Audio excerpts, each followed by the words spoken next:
31 criminal కేసులున్న Jaganmohan Reddy, 16 నెలలు జైల్లో చిప్పకూడు తిరిగిన జగన్మోహన్ రెడ్డి ముఖ్యమంత్రిగా తను ఉన్నప్పుడు ఉత్తరాంధ్రాన్ని ఉద్ధరిస్తాను అని చెప్పిన ఈ జగన్మోహన్ రెడ్డి ఉత్తరాంధ్రాన్ని చీకటి అడ్డాగా మార్చిన పరిస్థితి అందరికీ కూడా తెలుసు. దోపిడీలకి అడ్డాగా మార్చేశాడు. కానీ తను మాత్రం ఉత్తరాంధ్రలో 500 కోట్ల పైన ప్యాలెస్ కట్టుకున్న ఈ వ్యక్తి ఉత్తరాంధ్రాన్ని అన్ని రకాలుగా నాశనం చేస్తే ఖచ్చితంగా ఉత్తరాంధ్రాన్ని ఉద్ధరించాలి అనే ఉద్దేశంతో కూటమి ప్రభుత్వం, ముఖ్యంగా నారా చంద్రబాబు నాయుడు గారు మరి వారి యొక్క కృషితో 2,08,000 కోట్ల పెట్టుబడులు తీసుకురావటమే కాకుండా ప్రధానమంత్రిగా ఉన్న నరేంద్ర మోడీ గారి చేత శంకుస్థాపన కార్యక్రమం వైజాగ్లో చేపట్టిన తరుణంలో ఈ సంఘటన తిరుపతిలో ఈ దురదృష్ట సంఘటన చోటు చేసుకుంది. అక్కడి నుంచి హుటాహుటిన ముఖ్యమంత్రి గారు చంద్రబాబు నాయుడు గారు బయలుదేరటం జరిగింది. సంఘటనా స్థలాన్ని చూడటం జరిగింది, పరిశీలించడం జరిగింది. అక్కడున్న పరిస్థితులన్నీ పూర్తిగా అవగాహన చేసుకోవడం జరిగింది. జ్యుడిషియల్ ఎంక్వైరీ వేయడం జరిగింది. 2 అధికారుల్ని సస్పెండ్ చేయడం జరిగింది. 3 అధికారుల్ని బదిలీ వేయడం జరిగింది. ఎవరైతే చనిపోయారో వాళ్ళందరికీ కూడా 25 లక్షల రూపాయల చొప్పున ఎక్స్గ్రేషియా ప్రకటించడం జరిగింది. మరి క్షతగాత్రులకి ఎవరైతే దెబ్బలు తగిలినాయో వాళ్ళందరికీ కూడా 5 లక్షల రూపాయలు ప్రకటించడం జరిగింది. మరి పాక్షికంగా గాయపడ్డ వారందరికీ కూడా తిరుమలలో వైకుంఠ ఏకాదశి రోజు అంటే ఈరోజు దర్శన భాగ్యం కూడా కల్పించడం జరిగింది. సంఘటన దురదృష్టకరమే అని ముఖ్యమంత్రి గారు స్వయంగా చెప్పడం జరిగింది. ఇన్నిటి మధ్య ఇదంతా జరుగుతుంటే శవాల మీద పేలాలు ఏలుకోవాలి అనే ఉద్దేశంలో మరి Jaganmohan Reddy followed by YCP నాయకులు, ముఖ్యంగా ఫాలోడ్ బై రోజా ఏం చేద్దామని చెప్పి బయలుదేరారు. ఇష్టం వచ్చినట్టుగా మాట్లాడుతూ ఉన్నారు. మీరు తెలుసుకోవాల్సిన విషయం ఒకటే ఉంది. అది అనుకోకుండా ఆ సంఘటన జరిగింది. కానీ మీ హయాంలో తెలిసి కొన్ని సంఘటనలు జరిగినాయి. బోటు సరిగ్గా లేదు, పర్యాటకుల్ని అనుమతించవద్దు అని అధికారులు చెప్పినప్పటికీ కూడా మరి గోదావరి జిల్లాలో కచ్చులూరులో మీరు బోటు అలౌ చేయడం వల్ల 46 మంది చనిపోయారు, 5 గల్లంతయ్యారు. వాంటింగ్గా చేశారు మీరు. దీన్ని ప్రభుత్వ వైఫల్యం అని అంటారు. ఈ కచ్చులూరు ఇన్సిడెంట్ని ఖచ్చితంగా ప్రభుత్వ వైఫల్యం అని చెప్పి అంటారు. అదేవిధంగా మీ సొంత జిల్లాలో జగన్మోహన్ రెడ్డి జిల్లాలో అన్నమయ్య గేటు మరమ్మతులు చెయ్యాల్సింది పోయి ఇన్ టైం మరమ్మతులు చెయ్యకపోతే ఆ గేట్లు పగిలిపోయి 40 మంది చనిపోయారు. మీ నిర్లక్ష్యం వల్ల చనిపోయారు. దీన్ని ప్రభుత్వ వైఫల్యం అంటారు. అదేవిధంగా కరోనా టైంలో రియా హాస్పిటల్లో, ఇదే తిరుపతిలో రియా హాస్పిటల్లో ఆక్సిజన్ సప్లై చేయడంలో ఆక్సిజన్ ప్లాంట్ పెట్టి ఆక్సిజన్ సిలిండర్స్ని సప్లై చేయాల్సిన ప్రభుత్వం తెలిసి కూడా సప్లై చేయకపోవడంతో 100 మంది చిన్నారులు కరోనా బారిన పడి చనిపోయారు. దీన్ని ప్రభుత్వ వైఫల్యం అంటారు. మీరు తెలిసే 100 మందిని ప్రజల్ని పొట్టన పెట్టుకున్నారు అనే విషయాన్ని వైఎస్ జగన్మోహన్ రెడ్డి గారికి నేను గుర్తు చేస్తా ఉన్నా. నిన్న జరిగిన సంఘటన ప్రభుత్వం అలా జరుగుద్దని ఏనాడు కూడా అనుకోలేదు. అది అధికారుల వైఫల్యం వల్ల జరిగింది. దానికి దీనికి చాలా తేడా ఉంది. పైగా వెంకటేశ్వర స్వామి గురించి వైసీపీ నాయకులు మాట్లాడటం చాలా విడ్డూరంగా ఉంది. తిరుమల పవిత్రతని అపవిత్రం చేయటానికి పూనుకున్న మీరు ఈరోజు వెంకటేశ్వర స్వామి గురించి, తిరుమల గురించి, భక్తుల గురించి మాట్లాడుతూ ఉంటే దయ్యాలు వేదాలు వల్లించుతున్నట్టుగా ఉంది. ఈ జగన్మోహన్ రెడ్డి గారిని నేను ఒకటే అడగదలుచుకున్నా, కనీసం డిక్లరేషన్ ఫామ్ కూడా ఇవ్వకుండా అహంభావంతో తిరుమలలో మీరు తిరిగారే, మీకు వెంకటేశ్వర స్వామి మీద భక్తి ఉందా? చెప్పులతో తిరిగారు, మీకు వెంకటేశ్వర స్వామి మీద భక్తి ఉందా? టీటీడీ నీ మొత్తం ఒక ఏటీఎం మెషిన్గా మీ నాయకులందరూ మార్చేశారు. దీని గురించి సమాధానం చెప్పే దమ్ము, ధైర్యం మీకు ఉందా అని అడుగుతున్నా. మీ నటి శ్రీలతా రెడ్డి ఎలియాస్ రోజా రెడ్డి ఎలియాస్ శ్రీలతా రెడ్డి తిరుమలకి వచ్చి రాజకీయాలు మాట్లాడి మరి తిరుమల భక్తుల మనోభావాలనే దెబ్బతీసిందే, దాని గురించి మాట్లాడే దమ్ము, ధైర్యం మీకుందా అని అడుగుతున్నా. అంతేకాదు అక్కడ ఫోటోలకి ఫోజులు ఇవ్వటం, ఒక అన్య మతస్థుణ్ణి ఫోటోగ్రాఫర్గా పెట్టుకోవడం, అతను గొల్ల మండపం ఎక్కి మరీ ఈవిడ గారి ఫోటోలు తీయడం,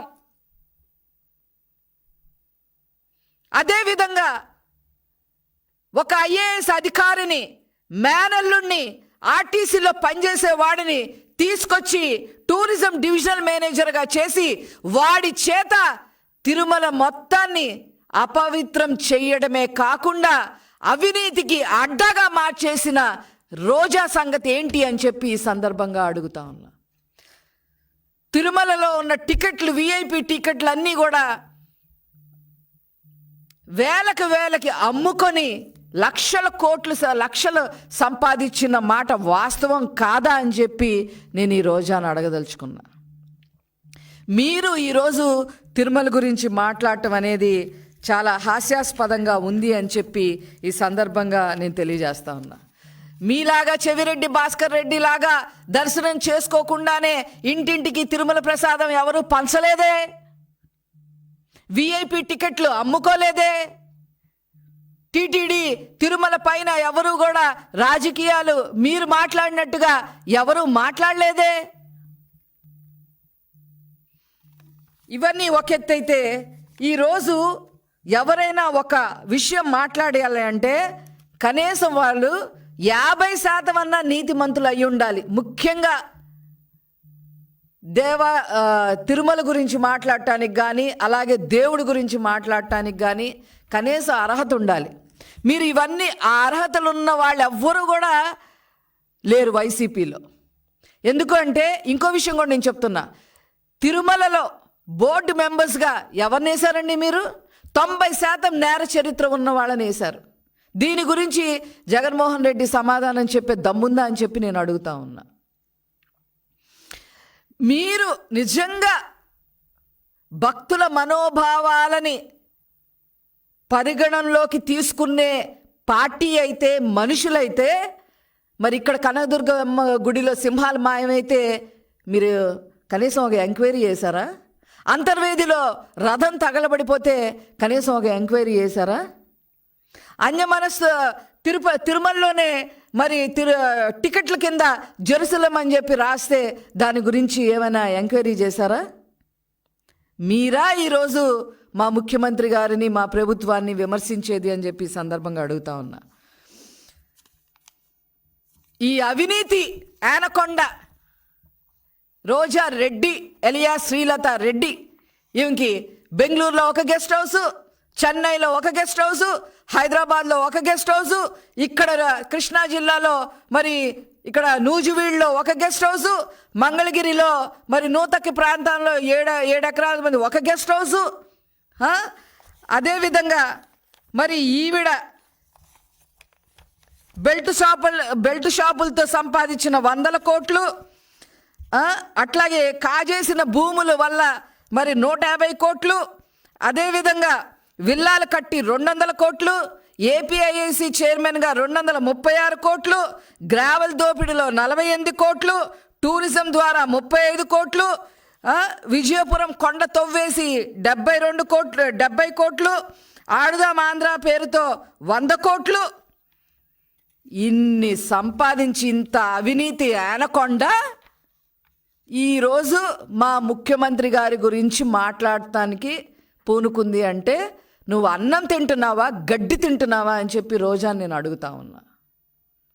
ముందు ఏ రోజైనా తిరుమల తిరుపతి దేవస్థానంలో మరి పవిత్రంగా ఉండాలని ఏ రోజు కూడా ఆలోచించని నువ్వు పొద్దున చేస్తే 5 సంవత్సరాలు, గత 5 సంవత్సరాల్లో ఏఐపిసి చైర్మన్గా, టూరిజం చైర్మన్గా ఇష్టం వచ్చినట్టుగా ప్రజలు సొమ్ము తవ్వి కోట్లు నీ అన్నదమ్ముల్ని అడ్డం పెట్టుకొని తినేసిన నువ్వు ఈరోజు మా గురించి మాట్లాడుతూ ఉన్నావు అంటే ఏం చెప్పాలి అని చెప్పి ఈ సందర్భంగా నేను అడగదలుచుకున్నా. ఏదేమైనప్పటికీ కూడా ఈ రకంగా మాట్లాడటం అనేది రోజా కానీ జగన్మోహన్ రెడ్డి వీళ్ళు వెళ్ళి అక్కడికి కూడా వెళ్ళి ఏం చేశారు? ఈ జగన్మోహన్ రెడ్డి హాస్పిటల్లోకి వెళ్ళడం, అక్కడ పరామర్శించడానికి వెళ్తున్నాం అనే పేరుతో సెలైన్లు పక్కకి నెట్టేయడం, అక్కడ ఉన్న డాక్టర్ని తిట్టడం ఒక అసహనం అన్నమాట. ఎందుకంటే వాళ్ళు అనుకున్న ఏమీ అక్కడ జరగల. వాళ్ళు ఒక డ్రామా, ఒక సినిమా ఊహించుకొని అక్కడికి వచ్చారు. అక్కడ ఏం జరగల, అంత కరెక్ట్గా ఉంది.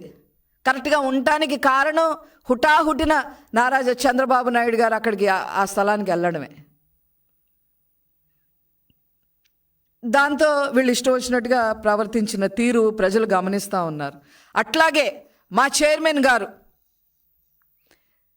బిఆర్ నాయుడు గారు, వారి గురించి కూడా నేను మాట్లాడదలుచుకున్నా. కనీసం వారి ప్రమాణ స్వీకారానికి వాళ్ళ కుటుంబ సభ్యులు వస్తే ఆ కుటుంబ సభ్యులున్న గెస్ట్ హౌస్కి కూడా డబ్బులు కట్టిన వ్యక్తి మా టీటీడీ చైర్మన్ గారు అనే విషయం ప్రజలందరికీ కూడా తెలియాలి. వైసీపీ వాళ్ళకి ముఖ్యంగా తెలియాలి. కరుణాకర్ రెడ్డి లాగా, వైవి సుబ్బారెడ్డి లాగా శ్రీవాణి టికెట్తో సహా దందాలు చేసి అన్య మతస్థులందరినీ అధికారులుగా అక్కడ పెట్టుకొని చలామణి చేసిన వ్యక్తి కాదు. అదేవిధంగా ప్రోటోకాల్ ప్రకారం కేటాయించిన వెహికల్స్ కూడా ఆయన వాడుకోవట్లేదు. అదేవిధంగా కాఫీ టీ ఖర్చులు కూడా అతనే పే చేసుకుంటూ ఉంటారు.